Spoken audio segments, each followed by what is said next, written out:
Olá, tudo bem? O Sala Debate de hoje vai falar da terceirização dos serviços de saúde no Brasil. Nas últimas semanas, os noticiários têm mostrado que a falta de médicos e condições básicas de atendimento vem se agravando em alguns estados brasileiros, principalmente no Rio de Janeiro. Na semana passada, o prefeito do Rio, Eduardo Paes, anunciou a municipalização de 2 hospitais estaduais, o Rocha Faria e o Albert Schweitzer, que agora serão administrados por organizações de saúde.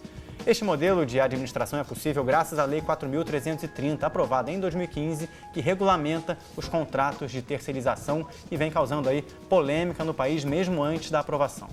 Será que este modelo é realmente eficiente? É o que vamos debater no programa de hoje. Para este debate, nós trouxemos o Rafael Arruda, ele que é procurador do Estado de Goiás, e a Maria Inês Bravo, professora do curso de Serviço Social da UERJ e também participante do colegiado do Fórum de Saúde do Rio de Janeiro e da Frente Nacional contra a Privatização da Saúde.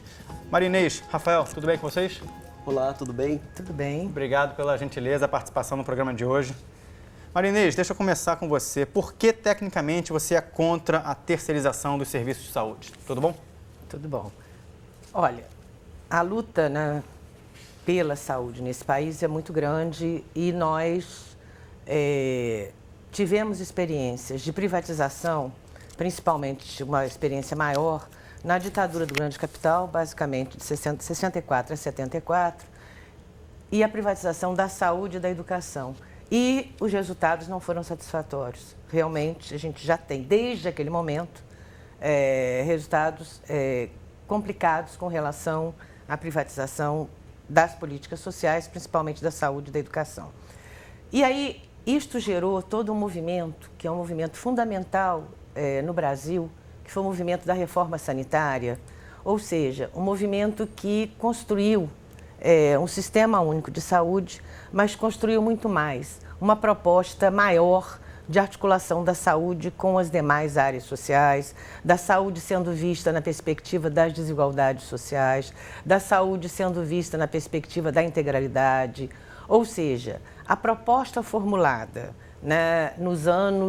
meados dos anos 70 e 80, colocada na Constituição de 88, ela é fundamental e é considerada uma das maiores ou melhores propostas de saúde em termos mundiais. Então, você tem a preocupação da Associação Latino-Americana de Medicina Social de discutir o modelo de saúde brasileiro. Você tem preocupação de outros países também de analisarem a política de saúde brasileira. Então, por quê? Uma proposta colocada na Constituição, uma proposta que realmente está nas leis orgânicas da saúde, que são 2. Nós vamos não considerar. Então, é nessa perspectiva que a gente é contrário à proposta de privatização, que vem a partir, nessa linha, a partir dos anos 90, novamente, com a contra-reforma do Estado, basicamente com Bresser Pereira. Rafael, e você? Por que tecnicamente, você que já escreveu teses a respeito do assunto, por que você é a favor desse modelo de terceirizar serviços de saúde? Bom, Brito, todos reconhecem que a saúde pública é hoje um pilar da estruturação da sociedade brasileira. Isso eu reconheço, a professora Maria Inês reconhece, parece haver consenso nisso. O Constituinte de 88, aliás, foi extremamente pródigo na previsão de direitos sociais e, com relação à saúde, criou, de fato, um sistema único de saúde que é reconhecido no mundo inteiro pela sua ousadia, ou seja, um sistema único de saúde de acesso universal, integral e gratuito. Isso, para um país de 210 milhões de habitantes, não é, com efeito, pouca coisa. É algo muito salutar e importante. Fruto, como eu disse, da ousadia do Constituinte 88. Agora, a Constituição estabelece modelos de provisão com relação ao serviço público de saúde. Diz a Constituição, no artigo 196, que saúde é um direito de todos e dever do Estado. Nesse aspecto, nós temos como modelo de provisão a atuação direta do poder público. Mas este não é o único modelo de provisão estampado no texto constitucional. Para além disso, a Constituição previu também a possibilidade de parcerias com entidades privadas filantrópicas por meio de contratos de direito público ou por meio de convênios. Com que finalidade? Cometer a privados a realização dessa importante tarefa social, qual seja o serviço público de saúde. Então você me perguntou por que é que eu defendo a terceirização e com relação a esta terminologia. Eu não gosto de utilizar essa expressão, terceirização, privatização, porque são expressões carregadas de viés ideológico. E como são fortemente carregadas de viés ideológico, elas acabam comprometendo o aprofundamento de uma discussão pública, política e jurídica que é tão importante para o país. Mas tecnicamente o termo não está correto? Você terceiriza o serviço prestado ao público por uma outra instituição? Não está correto. Eu vou explicar por quê. Não há privatização da saúde pública, primeiro, porque não há desmobilização de ativos estatais. O que quer dizer isso? O hospital, quando gerenciado por um parceiro privado, continua sendo uma unidade pública. Aquele hospital não se torna propriedade do setor privado. Primeiro ponto. Segundo ponto, não há redução da atividade pública. E por quê? Porque aquele serviço executado no interior de uma unidade hospitalar, gerida eventualmente por um privado, continua sendo serviço público de saúde. E não há, Brito, desregulação estatal.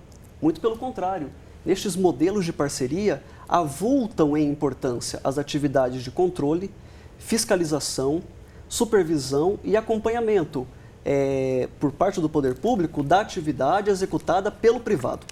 Isso com relação à privatização, quando eu digo que não há privatização. E não há tampouco terceirização, porque terceirização é para a prestação de serviços administrativos contínuos. Para isso, a gente aplica a Lei Federal de Licitações, Lei 8666 de 93, em cujo ajuste há sempre uma empresa que atua no mercado concorrencial com ânimo de lucro. Quando falamos de parcerias sociais, parcerias com entidades privadas filantrópicas, há sempre ali naquela relação um parceiro privado que atua sem finalidade econômica, sem ânimo de lucro. Essa discussão para a Maria Inês. Maria Inês, sobre essa terminologia terceirização, privatização, o que você tem a dizer a respeito do comentário feito pelo Rafael? Eu vejo o seguinte, que realmente eu gosto mais de privatização e eu coloco que a privatização não clássica. Ou seja, eu e algumas outras pessoas, outros estudiosos. Privatização não clássica por quê? Não é a privatização clássica da venda de uma Vale do Rio Doce, mas nas políticas sociais você está fazendo, sim, a gestão, cedendo a gestão para um ente privado. Ou seja, tanto as organizações sociais, como as fundações estatais de direito privado, quanto a Empresa Brasileira de Serviços Hospitalares, elas vão colocar a gestão para um ente privado. E isso isenta o ente privado de licitação, isenta o ente privado de controle social. A gente costuma, quando eu falo, é o Fórum Nacional contra a Privatização e a Frente Nacional contra a Privatização da Saúde também, nós temos um documento que é contra fatos, não há argumentos que justifiquem as organizações sociais no país. Esse documento faz uma avaliação da implementação das OS em diversos estados brasileiros e, inclusive, o que significa e tem significado de problema com relação a essas OS. Primeiro, problemas com relação ao erário. A maioria das OS, eu tenho uma pesquisa aqui no Rio de Janeiro, no município do Rio de Janeiro, a maioria das OS estão com problemas no Tribunal de Contas, estão com dificuldades e com questões no Ministério Público. Então, quase todas as OS elas estão sendo questionadas. Isto é uma colocação para a gente de que realmente não pode ser privatizada a saúde, não pode ser privatizada a educação, ou seja, a política social ela não pode ser privatizada. A segunda questão nesse documento, que ela traz prejuízo para os trabalhadores da saúde e para os usuários. Para os trabalhadores da saúde, no momento em que você tem planos de cargos e carreiras diferenciados, Ou seja, cada OS tem um pagamento ou uma forma Você está falando de direito trabalhista especificamente. Direito trabalhista, com os seus servidores.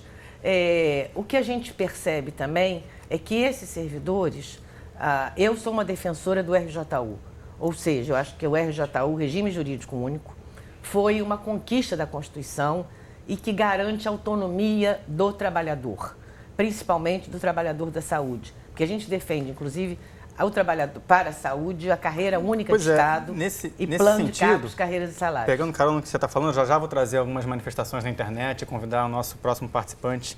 Nesse quesito, Rafael, que a Maria Inês está trazendo sobre direito trabalhista, né? Até que ponto conquistas de movimentos grevistas, conquistas que vieram ao longo do tempo para uma determinada categoria, seja para um jornalista, para um profissional de educação, para um servidor público de saúde, até que ponto essas conquistas ficam em segundo plano na medida em que uma negociação, instituição, funcionário pode se dar com tantos outros valores específicos? Como é que se mensura isso a reboque do que a Maria Inês trouxe? Como eu costumo dizer, Brito, não há precarização de direitos de servidor público em ajustes de parceria. Nós temos de compreender que quando há uma parceria social, o parceiro privado goza de um regime de prerrogativas. Então, ao parceiro privado são transferidas verbas do erário, são cedidos servidores públicos e são também colocados à disposição, cedidos, bens móveis e imóveis.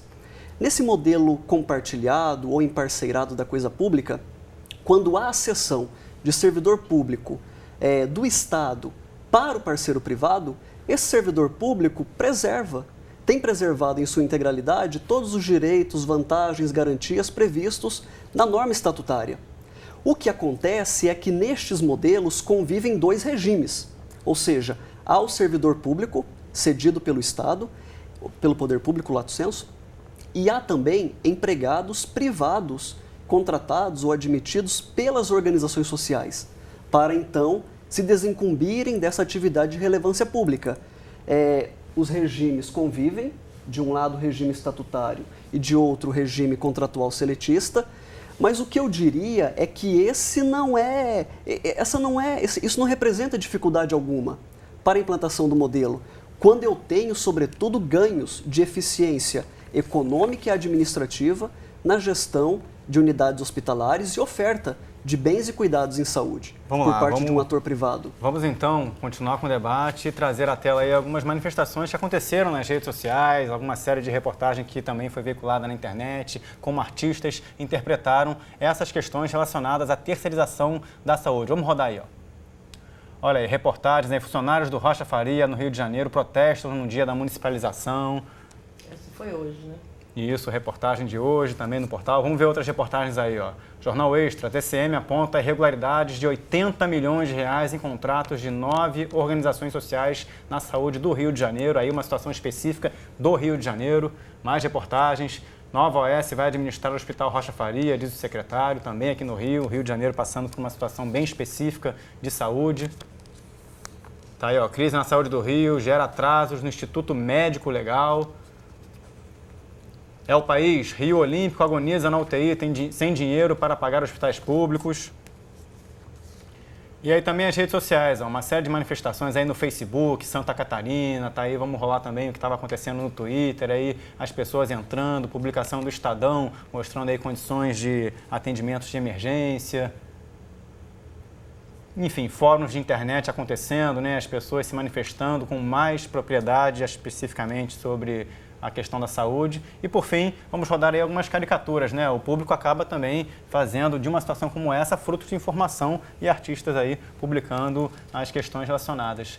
De qualquer maneira, Rafael, no momento de crise política, de crise econômica, ajuste, corte de verbas, de que maneira parcerias público-privadas, né, regimes de participação que contemplem organizações sociais, onde é que está a mágica no processo que pode permitir que o processo melhore para a sua atividade fim, que é a prestação de serviço ao cidadão? Faço essa pergunta para você, para depois fazer para a Maria Inês. No contexto de hoje, corte de verbas em todos os setores. Como equacionar um problema como esse, a fim de evitar situações de municipalização de hospitais no Estado que era para ter a gestão feita pelo governo do Estado, por exemplo, aqui no Rio de Janeiro. Nós temos, por um lado, um problema que é de financiamento da saúde pública no Brasil.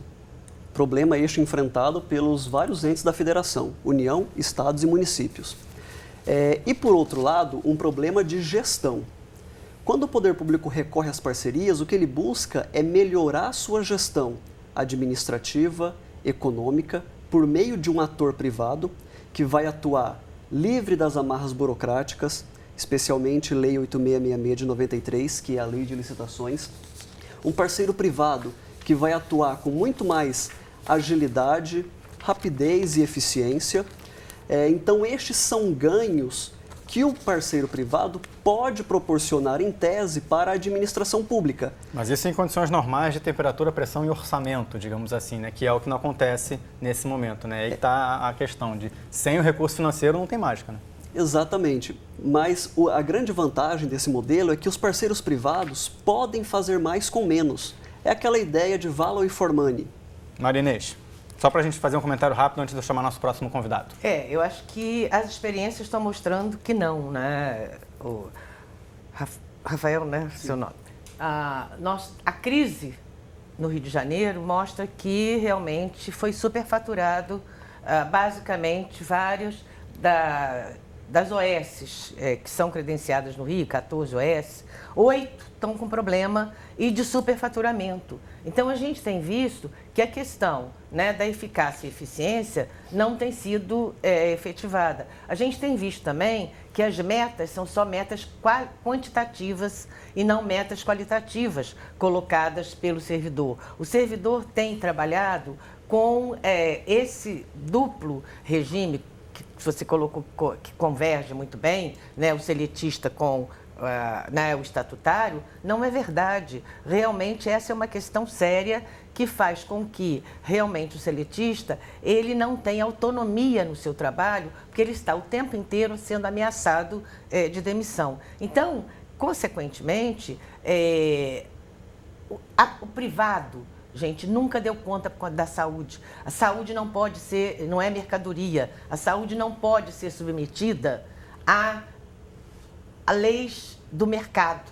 Então, realmente, é a perspectiva. Por isso que a gente já, na 8ª conferência, e já em 86, e na Constituição de 88, se colocava que o setor privado era complementar. E na perspectiva da 8ª conferência, foi a defesa da estatização progressiva. Ou seja, naquele momento não poderia se estatizar, mas teria que fazer uma estatização progressiva. Rapidamente seu comentário, que eu preciso chamar o César Augusto Paro, que vai participar daqui a pouquinho. Por favor, importante Rafael. Deixar assentado aqui, Brito, que controle e fiscalização são centrais para o sucesso dessa política pública. Sim. Então, veja, quando se afirma que há desvio de verbas públicas, repasse em valores superiores ao que seria exigido para a execução de um contrato de gestão, quando há falcatruas, quando há corrupção, isso tudo tem de ser resolvido por meio de adequados controle, fiscalização, supervisão, acompanhamento e regulação. E o país está passando aí por uma série de processos que, né, fazem luz a esse tipo de circunstância. Se me permite, né? Aqui uma rápida metáfora, é aquela velha história.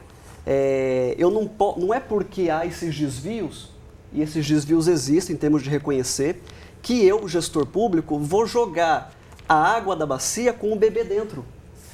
Vamos lá, vamos chamar o César Augusto. Peraí, gente, olha só. Vamos chamar o César Augusto Paro, ele que é professor do Instituto de Estudos em Saúde Coletiva da UFRJ e vai gentilmente conversar conosco agora pela internet. César Augusto, tudo bem? Obrigado aí pela participação no programa. Olá, boa noite, José Brito, boa noite, Marinês, boa noite, Rafael Arruda, é um prazer estar com vocês. César, qual é a sua leitura desse processo, independentemente de qualquer crise que esteja acometendo esse ou outro estado da federação? Como é que você analisa essa discussão sobre terceirização de serviços de saúde? Eu acho que essa discussão da terceirização e dos novos modelos de gestão, no qual se insere toda essa discussão de passar a gestão de serviços de saúde para organizações sociais de saúde, para a própria empresa brasileira de serviços hospitalares, que o caso é EBSER, eu acho que, na verdade, ela não leva em conta a complexidade da temática com a qual a gente tem que enfrentar, que é o subfinanciamento crônico que o SUS, né, que o nosso sistema público de saúde, sofre desde o seu início até hoje. A terceirização vem como quem é a favor coloca como uma solução mágica, de que vai solucionar os problemas, quando na verdade a gente não tem visto que isso tem dado o retorno que realmente é necessário. Ao mesmo tempo, a gente tem uma questão que é o nosso próprio arcabouço jurídico, de certo modo, nos atrapalha na própria execução dessa política de saúde tão arrojada. Porque, ao mesmo tempo em que a gente, na Constituição, assume que a gente quer um sistema universal, integral, ao mesmo tempo a gente também tem uma lei de responsabilidade fiscal, né, que, ao mesmo tempo, coloca limitações de gasto com o pessoal, e esse tem sido o maior motivo para que vários gestores públicos.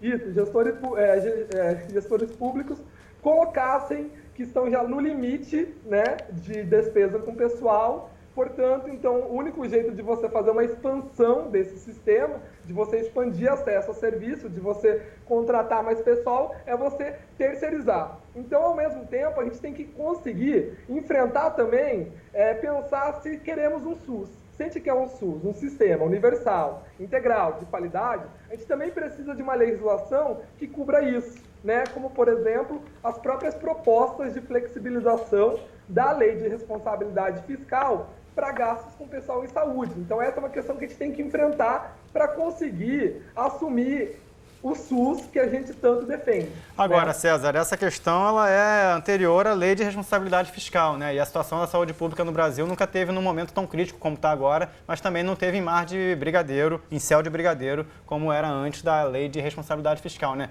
Você considera essa uma questão única e exclusivamente de regulamentação e de subfinanciamento? Com certeza não. É claro que a gente precisa melhorar a gestão pública, né? Mas o que tem mostrado é que a administração indireta, né, você terceirizar a gestão a priori não vem te dando tudo aquilo que ela promete, né? Pelo contrário, quando você terceiriza, você joga a mercantilização da saúde numa lógica privada. E isso tem fazendo com que o Estado se enfraqueça e, inclusive, tenha perda de capacidade gerencial. É incrível como a gente consegue, inclusive, fazer a terceirização da nossa inteligência. Cada vez mais os nossos sistemas de informação, o próprio DataSUS, cada vez mais vem sofrendo ataques e cada vez mais a gente tem jogado a nossa própria inteligência do sistema a empresas privadas, né? E isso daí vai trazer uma série de implicações para a população e para o próprio SUS. Deixa eu trazer então, César, a palavra do Rafael aqui para fazer um contraponto à parte do que você está trazendo aí de consideração. Rafael, o César fala aí em subfinanciamento, a questão de informações delegadas às instituições privadas, no risco disso tudo. Como é que você interpreta esse tipo de situação, sabendo que também existe a possibilidade de trazer uma gestão pública de qualidade num cenário em que ela acaba não vindo, né? Bom, é porque temos um problema de financiamento ou de subfinanciamento que cabe, portanto, ao gestor público buscar alternativas. Alternativas que logrem satisfazer aquela vontade constitucional de que maneira oferecer saúde pública, gratuita e de qualidade. É por isso que eu digo que os recursos às parcerias, longe de serem uma panaceia, constituem uma alternativa, um modelo alternativo de execução àquela provisão direta. E veja, Brito, que inclusive em abril de 2015, o Supremo Tribunal Federal, depois de mais de 17 anos, finalizou o julgamento da ação direta de inconstitucionalidade número 1923. Era a ação direta que questionava a Lei Federal de OSs, Lei Federal 9637, que é do ano de 98. Essa ação direta, ajuizada à época por PT e PDT, ambos autores da ação, sustentavam a sua inconstitucionalidade e o Supremo, então, ao finalizar o julgamento em abril do ano passado, reconheceu que o modelo de parcerias é um modelo constitucional, é um modelo albergado pela Constituição e em seu voto, o voto do ministro Luiz Fux, que é o relator para o acórdão, ficou assentado uma coisa muito importante. A presença maior ou menor do Estado, a execução direta ou indireta, a celebração ou não de parcerias é algo que, ao fim e ao cabo, depende de um programa político e das maiorias conjunturalmente no poder. Nesse sentido, na sua opinião, tem dado certo as experiências brasileiras?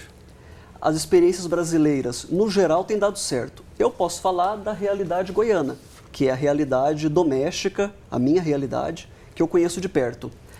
Em 2011, pouco antes de o modelo ser implantado, saúde pública era capa de jornal diariamente. Acabamos de mostrar algumas aqui no estado do Rio de Janeiro. faltavam insumos, faltavam profissionais médicos, elevadores quebrados, pacientes transportados em maca por meio de escadas. Enfim, era uma situação de caos. Isso melhorou com as parcerias? Isso melhorou substancialmente, porque os parceiros privados gozam de um regime de prerrogativas, de mais agilidade, mais eficiência, que infelizmente não encontramos no âmbito do poder público. Pois é, mas isso também é um juízo de valor, né? De que o público não tem condição de fazer o que o privado teria. Não. Maria Inês. Eu vejo que houve, né? O que a gente percebe é que tem questões sérias no SUS e não é porque nós temos o subfinanciamento que nós vamos fazer as parcerias público-privadas. A gente tem que defender um financiamento efetivo da saúde. Ou seja, há uma defesa, né, quer dizer, clássica de que realmente o governo federal tem que colocar 10% da receita bruta e que a gente não conseguiu na emenda Constitucional 29, que o Estado, né, os governos estaduais, 12%, o Rio de Janeiro não colocou os 12%, colocou 8% ou 9%, e os municípios 15%. Você tem também problemas de gestão. Eu acho que existe problema de gestão na gestão pública, mas não é colocando a gestão privada que vai dar certo. Por exemplo, a gestão pública tem problema de verticalidade, tem problema de não democratização, tem problema de indicação de cargos, ou seja, quem assume os cargos na gestão pública não é quem está preparado. Agora, a gente tem que mudar esta gestão pública, realmente eleger os diretores, fazer cursos de gestão, ter uma gestão democratizada, ter o controle social. As OS não têm controle social, os conselhos gestores da OS têm um representante de trabalhador e um representante de usuário, quando tem e quando se efetiva. Enfim, o que a gente não pode é justificar as questões que estão acontecendo e aí justificar a gestão. Então, o subfinanciamento é a defesa para o financiamento efetivo. A questão da gestão pública é de uma gestão realmente efetiva e que pode ser efetiva. A questão dos recursos humanos é de ter plano de cargos, carreiras e salários para o trabalhador. O servidor público nunca foi tão desmoralizado nesse país. Ele tem que ser valorizado para que ele possa realmente estar cumprindo o seu papel. E nunca o servidor público fechou um hospital com tapume, como foi fechado o Hospital Getúlio Vargas pelas OS. Então, essa é uma questão, inclusive, de penalização. Isso é um absurdo. Muito bem. Vamos dar continuidade, Maria Inês, nessa... Continue. Esse é um crime contra a população, é um crime. Perfeito. E que realmente hoje o Ministério Público, né, acabou de designar. A gente precisa passar o bloco, vai, conclua, porque a gente precisa passar o bloco. Hoje o Ministério Público colocou que realmente não deveria mais contratar as OS no município do Rio de Janeiro. Perfeito. Foi uma decisão agora há pouco. A gente vai continuar com esse debate, é claro que são muitas informações para a gente trazer aqui à tona. Eu queria agradecer a participação do César Augusto, que vai gentilmente encerrar a sua contribuição. César, obrigado aí pela gentileza em conversar com a gente. Até uma próxima oportunidade, tá bom? Muito obrigado pelo convite. E você que está em casa nos acompanhando, aguarde, porque daqui a 2 minutinhos nós voltamos com o Sala Debate, que hoje fala sobre a terceirização dos serviços de saúde. No próximo bloco, eu trago perguntas aí que chegaram para a nossa equipe ao longo da semana pela internet. Até já!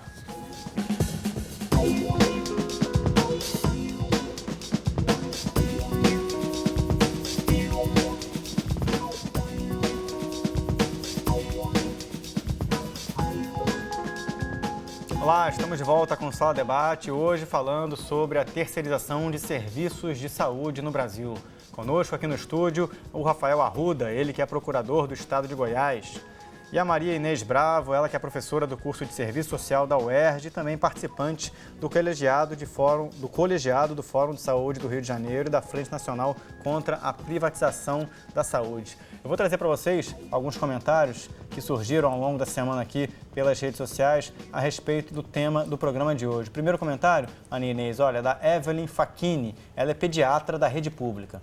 A terceirização, segundo a Evelyn, da saúde seria uma boa alternativa em momentos de crise, visto a dificuldade da demora nos processos seletivos de concursos. O que eu vejo atualmente com a terceirização é o uso não fiscalizado das verbas. visto a ausência de licitação para o uso da mesma, além da seleção não padronizada dos profissionais de saúde, permitindo o contrato de pessoas conhecidas sem avaliação de conhecimento técnico para a função, prejudicando muitas vezes o atendimento à população. Rafael, o que você tem a dizer sobre o comentário da Evelyn Facchini? Trouxe muitas considerações aqui. Sim. Eu volto a repetir o que disse há pouco. Controle e fiscalização são essenciais para o sucesso desse modelo de parceria. E o controle deve haver tanto por parte do controle interno, a partir das controladorias públicas e da Secretaria de Estado da Saúde como órgão supervisor, como por meio de controle externo, Tribunal de Contas, Ministério Público. Agora, se o controle é capenga, se o controle não é eficiente, se o controle deixa de agir, algo muito sério está ocorrendo. E merece, então, os órgãos de controle merecem, então, nesse aspecto, ser controlados, para ver o que é que está acontecendo de errado. Maria Inês, como é que você interpreta o comentário da nossa internauta Evelyn? Eu vejo o seguinte, né, que ela está colocando, né, eu acho que realmente a ausência de licitação é complicadíssima. Agora, eu vejo que os processos seletivos para, né, o RJU eles são fundamentais, tem que ser demorados mesmo, tem que ser rigorosos, porque não pode acontecer o que ocorre com os processos seletivos para as organizações sociais, que muitas vezes são processos seletivos muito simplificados e não com o rigor dos concursos públicos do RJU. Então, com isto, eu vejo que a gente precisa melhorar efetivamente os concursos, precisa ter vagas e ter realmente plano de cargos, carreiras e salários. Eu não vejo que com a privatização você vai conseguir algum êxito. Já está mostrando, gente, essa crise da saúde no Rio de Janeiro, as diversas denúncias com relação às OS no Brasil inteiro, a crise que vários hospitais universitários tiveram com a adoção da Empresa Brasileira de Serviços Hospitalares. Então, não é utilizando, né, o controle que você vai... Por que vai privatizar se nós podemos ter um setor público assumido pelo seu controle direto do Estado? Vamos lá, mais uma participação também de outra servidora pública, aqui a Ellen Oliveira, psicóloga. Ela fala... Peraí que mudaram a minha tela aqui no momento que eu ia ler. Deixa eu ler de novo aqui, vamos ver. Ela fala o seguinte: a terceirização na saúde traz problemas reais na assistência da gestão da saúde. Trabalha em um setor em que a metade da força de trabalho é contratada e recebe 1/4 dos funcionários estatutários. Novamente, antes de trazer o ponto de vista da Deise Monteiro de Carvalho, que vai falar mais a favor da terceirização, mais um comentário de uma servidora pública. Rafael, jornada de trabalho e salário, ela vê diferenças quando o assunto é terceirização. Perceba que na função pública, os salários costumam ser muito mais elevados. Então, é comum termos num hospital um enfermeiro, servidor público que ganha X e, ao seu lado, um enfermeiro, empregado privado que ganha X menos 3. Não era razoável? São disfunções que ocorrem na função pública. Os altos salários sempre foram um dos ataques feitos à função pública. Então, quando eu recorro ao parceiro privado, inevitavelmente temos de reconhecer que esse parceiro privado vai buscar meios mais eficientes de prover aquela mesma atividade a um custo, porém, que seja suportável pela sociedade. O que eu penso importante deixar assentado, Brito, é que questões corporativistas não podem dominar esse tipo de debate que é tão importante e rico para o país. Mas também um ponto de discussão, né? Relativizar o salário público como alto e justificar que o salário privado deve ser mais baixo simplesmente por uma eficiência. Existem conquistas ao longo da história mas que aí, justificam, sim. Né? Não é tão simples relativizar de que a empresa pode pagar menos e vai ser mais eficiente porque o público está pagando muito nem caro. Se trata de empresa, né? Não, a instituição. Aqui não se trata de empresa, aqui são entidades privadas sem finalidade lucrativa. E veja que quem admite esse empregado privado não é o poder público, é aquela entidade privada, filantrópica. Então, evidentemente que por ser privada, ela vai admitir empregados seguindo um regulamento de aquisições, compras e contratações que ela tem de publicar. Isso está previsto transversalmente nas leis de regência. E em se tratando de setor privado, ela vai remunerar aquele empregado com base nas leis do mercado. E que não é diferente do que aquele empregado privado receberia num hospital privado que busca lucro, numa empresa privada que explora serviços de saúde com ânimo de lucro. Maria Inês, suas considerações sobre o tema salário. A nossa pesquisa e a nossa identificação é o contrário. Quer dizer, os altos salários estão sendo nas OS, principalmente para os administradores. Aqui no Rio de Janeiro, por exemplo, os trabalhadores da saúde recebem um salário insignificante, ou seja, de R$ 1.500 a R$ 2.000 a R$ 3.000 reais, enquanto que os empregados das OS estão recebendo de R$ 5.000 a mais. Ou seja, a questão do salário não está sendo, ao contrário. Realmente, o servidor público, ele foi, durante esse tempo todo, desde os anos 90, ele foi deixado de lado, você não tem reajuste, você não tem plano de cargos, e aí o salário está muito defasado. E o salário dos administradores das OS, dos chefes, que são super, aí esses sim, são de 30, 40, 50 milhões. Desproporcionais. Vamos lá, o Canal Futura fez uma breve enquete no Twitter com relação à participação da população sobre esse assunto. Segundo essa enquete que foi feita no site do canal, 55% não concordam com a terceirização, 20% concordam com a terceirização e 25% não souberam opinar. Vou trazer aí para vocês a participação agora da Deise Monteiro de Carvalho. A Deise Monteiro, que é coordenadora do Centro Estadual de Transplante do Hospital São Francisco de Assis, vai conversar conosco agora pela internet. Deise, tudo bem com você? Tudo bem, boa tarde. Você tem considerações a respeito da sua experiência, claro, né, como trabalhadora do Serviço Público de Saúde, sempre com grande dificuldade para dar bom atendimento à população, segundo as conversas que você teve aqui com a nossa equipe. Qual é a sua leitura, Deise, sobre esse momento da saúde pública no Brasil e essa discussão sobre terceirização? Eu fazer uma leitura exata da saúde pública do Brasil está muito difícil, acho que não só para mim, como para todo mundo. Acho que nós estamos passando uma fase de grande dificuldade, que eu tenho esperança que no futuro próximo se resolva. Agora, quanto à terceirização, eu tenho uma experiência grande de trabalhar no Hospital Público Federal durante 43 anos. E também tenho a experiência de ter vivido todos os problemas, dificuldades e também coisas boas nesse serviço.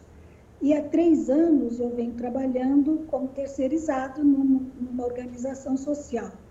E realmente eu tenho trabalhado muito melhor do que eu trabalhava anteriormente. A gente tem mais liberdade, trata o doente melhor, a equipe é mais coesa, enfim, eu sinto que tudo funciona melhor. Por que você acredita que esse tipo de modelo teve tanta eficácia e não está tendo em algumas outras regiões do país a ponto de gerar tanta polêmica na discussão, Deise? Eu não sou capaz de saber como é que estão nas outras regiões do país. Eu sei que em São Paulo esse modelo vem funcionando bem também e sei que vem funcionando bem em vários outros lugares aqui do Rio de Janeiro também. Agora, eu só posso te falar da minha experiência. Eu sei que para mim vem funcionando bem, o serviço é sério e a gente tem trabalhado com muita dignidade, dando um atendimento muito bom para os pacientes. Você teve participação nesse processo de discussão? A sua categoria foi ouvida no momento da implementação dessa política? Ou foi algo que trouxe aí uma nova dinâmica no dia a dia? Como é que foi aquela fase de implementação dessa mudança de um processo para outro?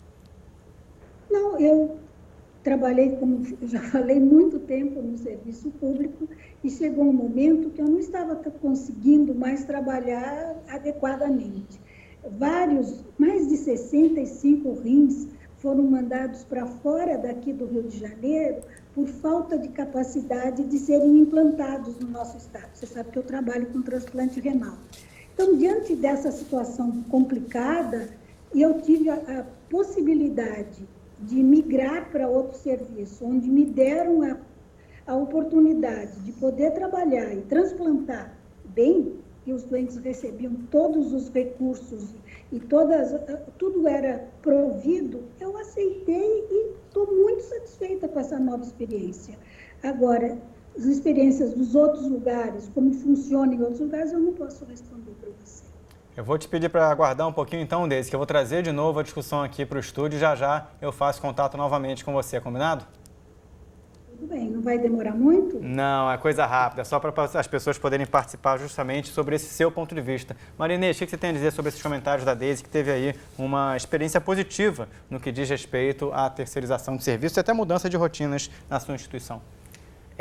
Não é a experiência que a gente tem acompanhado e tem analisado e tem visto. Por exemplo, em São Paulo, como ela colocou, né, que as experiências têm sido importantes e significativas, estudos que eu tenho de São Paulo, do Tribunal de Contas, estudos que eu tenho, inclusive da Assembleia Legislativa, de uma comissão de inquérito, são colocando questões com relação às organizações sociais. Porque realmente que eu acho que é importante colocar, né, que as organizações sociais não são filantrópicas, não. As organizações sociais, elas têm um perfil, pela análise que nós fizemos, ela tem diversos perfis. Tem a organização que tem uma origem filantrópica, mas a filantropia no Brasil ela é muito complicada e a gente tem que avaliar melhor, porque realmente o que significa filantropia, porque a filantropia não significa, né, que realmente é uma gestão sem preocupação de lucro. Você tem as organizações sociais empresariais, você tem as organizações sociais vinculadas às fundações das universidades. Então, você tem a questão do perfil das organizações sociais muito diferenciados e muitas vezes se coloca que elas são filantrópicas, que elas não têm, né, lucro e que não é verdade. Então, eu acho que essa... Mais uma vez, como em tudo nessa vida, existem as entidades que não são sérias, existem organizações sociais que, na verdade, são empresas, sim, né? São empresas travestidas de parceiras privadas. Existem organizações sociais que praticam traficâncias, desvios, corrupção, como em tudo nessa vida. Mas como é que vamos resolver essa vicissitude contemporânea? É por meio do controle, é por meio da fiscalização. Esse controle e fiscalização, eles existem, devem ser aperfeiçoados, devem ser recrudescidos, mas não é porque houve corrupção, desvio, traficância, que eu, desde logo e a partida, vou fechar as portas para um modelo de gestão tão importante, que se pratica não apenas no Brasil. Isso é uma tendência internacional, altamente praticada nos países europeus. E tudo isso é sempre importante ter presente. Fruto de uma crise do estado de bem-estar social, fruto de uma crise do Estado-providência, que por variadas razões não tem tido condições de diretamente ofertar com a qualidade que é esperada, com a eficiência e agilidade expectáveis, saúde pública a quem necessita desse importante serviço. A minha análise é diferente em termos até da fundamentação teórica. Eu acho que é importante que a gente realmente teve uma crise do estado de bem-estar, mas essas crises do estado de bem-estar têm a ver com a crise do capitalismo, tem a ver com a crise do capital e, consequentemente, com o neoliberalismo e com a perspectiva de se delegar para o mercado funções que são do Estado. E a gente defende que realmente o controle, mas o controle social pela participação social. Então, para mim, é importante, sim, a participação social. É importante que os conselhos de saúde sejam ouvidos. É importante que os movimentos sociais sejam ouvidos. É importante que a população seja ouvida. Nós conseguimos avançar, né, no controle social nesse país com a criação dos conselhos municipais, estaduais e o Conselho Nacional. Mas precisamos avançar mais. Precisamos avançar que esses conselhos sejam realmente, e as decisões desses conselhos sejam respeitadas. Porque o que acontece? O Conselho Municipal de Saúde do Rio de Janeiro, o Conselho Estadual de Saúde do Rio de Janeiro e a Conferência Nacional, que aconteceu agora em Brasília, todos esses, tanto os conselhos quanto as conferências, foram contrários à privatização, foram contrários à terceirização. Desde 2014, a gente tem colocado contrário. 2013 já foi contrário, 2011 foi contrária às fundações estatais de direito privado. Em 2000, a 14ª conferência foi contrária a todas as formas de privatização. A 15ª também. Então, nós não estamos levando em consideração também um princípio que era fundamental e é fundamental no SUS, que é o controle social e a participação social. Deixa eu trazer rapidamente, Rafael, já vou te passar a palavra, só para a gente poder liberar a Deise, que foi o meu combinado com ela, não demorar muito a retornar a ligação. Deise, só para a gente poder fechar a sua participação, como é que você percebeu aí a opinião dos profissionais de saúde, da sua instituição, da sua região, com relação a esse debate? A categoria está ciente de que foi um passo a favor ou ainda existe muita resistência aí por parte dos colegas que estão trabalhando em diversas instituições ao seu redor? Eu acho que foi um passo a favor. E eu concordo com quem falou anteriormente que tem que ser fiscalizado. Tudo tem que ser muito bem fiscalizado. Eu trabalho numa instituição que me parece extremamente séria e eu estou satisfeita com o meu trabalho e satisfeita com o que eu vejo na instituição. O Estado não tem conseguido dar conta de toda a demanda necessária e acho que essas organizações sociais têm contribuído, mas elas têm que ser muito bem fiscalizadas, como ele falou, existem as boas, as ruins. E nós não estamos fazendo caridade, nós estamos tratando bem nossos pacientes com dignidade. Tá certo. Deise Monteiro de Carvalho, coordenadora do Centro Estadual de Transplante do Hospital São Francisco de Assis. Muito obrigado pela sua participação no Sala de Debate de hoje. Até uma próxima oportunidade. Até logo, obrigada. Rafael, Brito, com a palavra. Sobre o controle social, tão importante e desempenhado pelos conselhos de saúde federal, estadual e municipal, ninguém nega a sua imprescindibilidade. Muito importantes. O problema é que os conselhos eles têm uma possibilidade de interferir na elaboração da política pública. Não são eles que ditam a política pública. Como órgão de controle social e de influência na tomada de decisões, eles têm um papel relevantíssimo. Agora, a tomada da decisão política, isso cabe àquele sujeito que teve um determinado projeto político sufragado pelas urnas, por meio do voto direto, secreto e universal. Então é isso que precisamos entender. Nós não podemos substituir a discricionariedade do administrador público pela discricionariedade do órgão de controle. O órgão de controle, eu não acho bonito esse modelo, eu não gosto desse modelo, esse modelo é de esquerda ou de direita. Não é essa a essência do debate. O que está em causa vamos ou não adotar um modelo de gestão hospitalar que encontra amparo na Constituição e nas leis do país. Você tem conhecimento em que países esse sistema deu mais certo? Em que países ele é mais desafiador? Bom, esse modelo já foi implantado na França, em Portugal, na Espanha, na Finlândia. Saúde, refiro-me apenas à saúde pública. E é importante destacar também que em matéria de serviços sociais, como educação, cultura, assistência social, também há muitos projetos sendo desenvolvidos internacionalmente em que se atribui a parceiros privados a execução destas missões de interesse público, por assim dizer. Maria Inês, tem conhecimento de países em que essa discussão não avançou tanto e que representam desafios como os que ainda existem aqui no Brasil também? Eu discordo, né, do companheiro, realmente, por exemplo, eu também fiz o curso em Portugal, um estágio pós-doc em 2006, basicamente para discutir as parcerias público-privadas, o modelo que estava sendo utilizado na saúde em Portugal. E realmente se constatou, eu constatei, estava se colocando, um problema seríssimo. Pois, por exemplo, Portugal começou a utilizar taxas moderadoras, ou seja, cobrar e aí deixar o sistema de ser gratuito e universal, sendo seletivo. A gente teve algumas experiências, inclusive de tentativas aqui no Brasil, de colocar de pagar também na saúde, enfim, a própria proposta que teve aí da agenda, que era também de se pagar na saúde.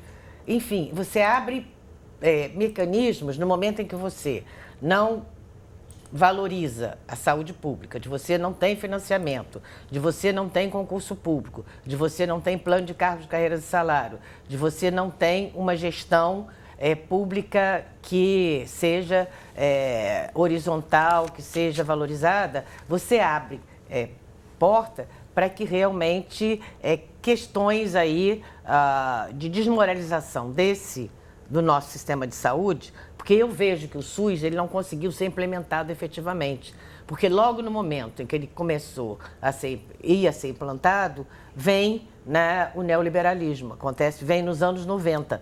Então, realmente, nós não conseguimos efetivar o SUS que nós queremos. Alguns autores colocam que a gente não tem o SUS para os pobres, mas não tem o SUS do direito. Ou seja, SUS para os pobres, por quê? Porque é apenas por uma parcela da população. Porque o que aconteceu, que alguns autores colocam também, que é a universalização excludente. Ou seja, você expulsa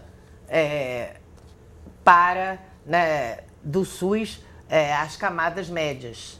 Então, vamos caminhar para o final desse debate. Eu já vou passar para vocês para as considerações finais, mas deixar antes na tela aí uma dica para os nossos internautas para acessar os conteúdos do programa. Está aí o nosso endereço, né? Sala Debate, futura.org.br/Sala Debate. Você pode acessar aí os conteúdos das edições anteriores, deixar seus comentários, suas sugestões. E o nosso canal no YouTube, inscreva-se aí, você também acessa todos os conteúdos. Amanhã este debate já estará aqui e vocês poderão contar aí com a participação dos nossos convidados. Rafael, já caminhando para o final, suas considerações finais, para onde este debate vai a partir de agora? Depois eu agradeço também a Maria Inês. Obrigado aí pela participação. Obrigado. Bom, esse debate, acredito que terá um caminho bastante virtuoso, especialmente depois do Supremo Tribunal Federal ter finalizado o julgamento da DIN 1923. Esse julgamento representou um divisor de águas para o recôncavo das administrações públicas no Brasil, porque afastou de vez a dúvida que existia. Será esse modelo constitucional ou não? Depois de o Supremo ter dado a última palavra e ter assentado que é constitucional esse modelo de gestão, vários serão os entes da federação a adotar tal modelo de gestão compartilhada da coisa pública. E o que eu gostaria de dizer também é que, em relação a certos arrebatamentos de ordem ideológica, a utilização de termos como privatização, terceirização da função pública dizem muito pouco.